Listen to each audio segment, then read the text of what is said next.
The next point is elevation in boiling point. Number 2 is elevation in boiling point.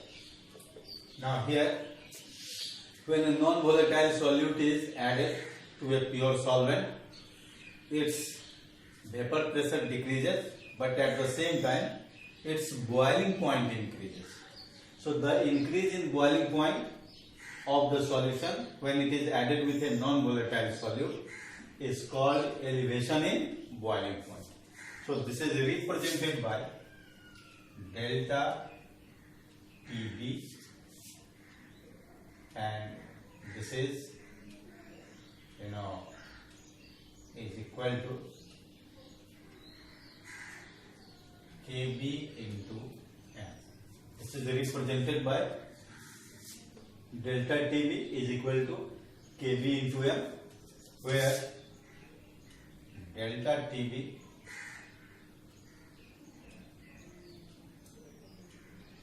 represents elevation in boiling point. Kb, this is molar elevation constant. Molar elevation constant, and M is molality of the solution. Molality of the solution. Now, there is a question on Kb. What is molality? What is molar elevation constant, or sometimes it is also known as ebullioscopic constant. So when molality of the solution is 1, then delta TB is equal to Kb.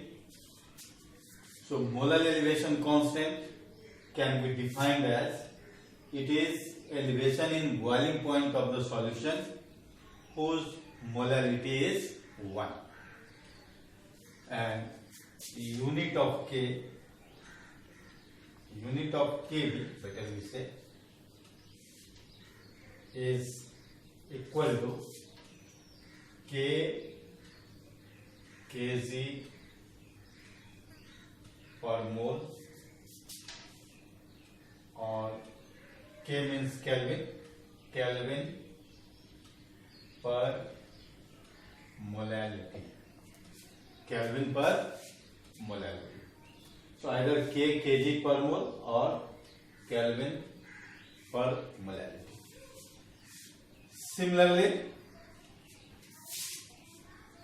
we can find out molar mass of non-volatile solute in this case. So for this, again we consider the equation delta TB is equal to Kb into M. Here delta TB is equal to Kb, and M can be written as Nb by Wa. Here Nv is number of moles of solute and Wa is mass of solvent in kg.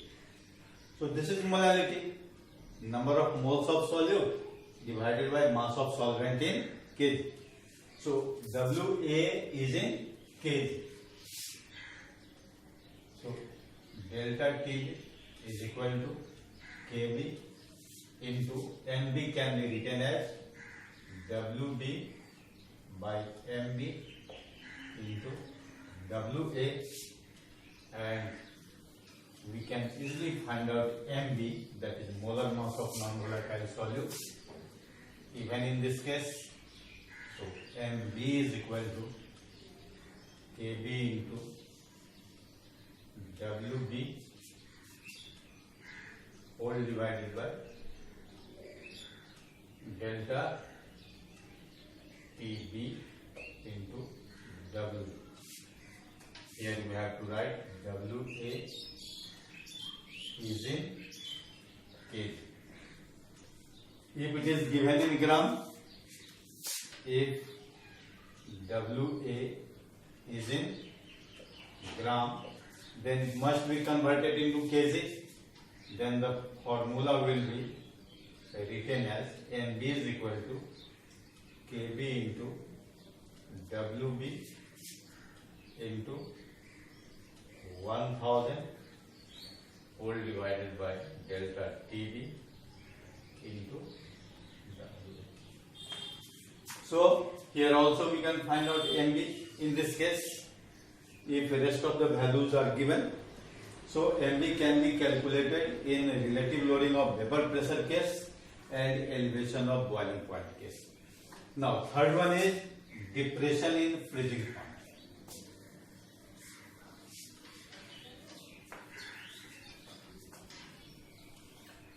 Depression in freezing point. Depression in freezing point. Similar to elevation in boiling point, we have to discuss depression in freezing point. When a non-volatile solute is added with a pure solvent, its freezing point decreases.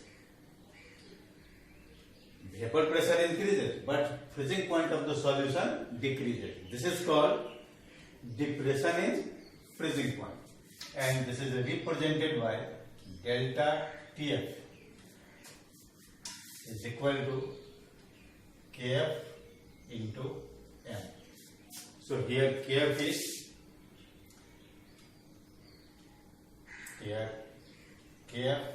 is molar depression constant or cryoscopic constant. Sometimes it is also known as cryoscopic constant.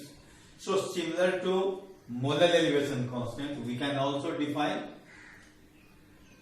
molar depression constant, and it is depression in freezing point of the solution whose molarity is 1, and the unit remains same, kg per mole. For Kf we can take, and again we can find out MB in this case by taking delta Tf is equal to Kf into MB by WA, and again delta Tf is equal to Kf into WB by MB into WA, where WA is in kg, and finally MB is equal to, we can find out Kf into WB whole divided by delta Tf into WA. So similar to elevation in boiling point, we can also derive MB in case of depression in freezing point. And the last discussion is for colligative properties, that is osmotic pressure.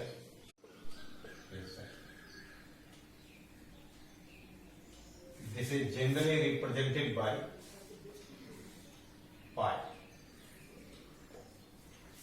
So it is given by pi V is equal to NBRT. This is Van 't Hoff equation. Van 't Hoff equation, where pi is osmotic pressure, V is volume of the solution, NB is equal to number of moles of non-volatile solute,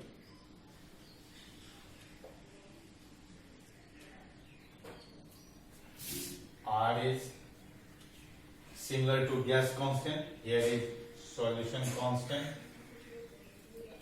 and the value likewise, for similar to gas constant, we take the value of R, something like 0.082 liter atm per Kelvin per mole, or in joule also, and T is equal to temperature in Kelvin. So by applying this formula, we can also find out molar mass of non-volatile solute, that is mv. So how mv can be calculated? So here we have to write calculation for mv, and this is by applying above formula. Pi v is equal to nvrt, and this nv is written as wd by md into rt, and finally mv is equal to wb into rt whole divided by pi d. So in this way we can also calculate molar mass of non-volatile solute using Van 't Hoff equation in case of osmotic pressure. Now we have various terms: osmosis, osmotic pressure, then reverse osmosis. You know, osmosis is the process of flowing solvent particles through a semi-permeable membrane from a solution of lower concentration to a solution of higher concentration. That means solution of lower concentration contains the concentration of solvent as higher. That's why flow of solvent takes place from a solution of lower concentration to the solution of higher concentration.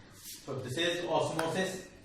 And osmotic pressure, that is the hydrostatic pressure that builds up during osmosis, is called osmotic pressure.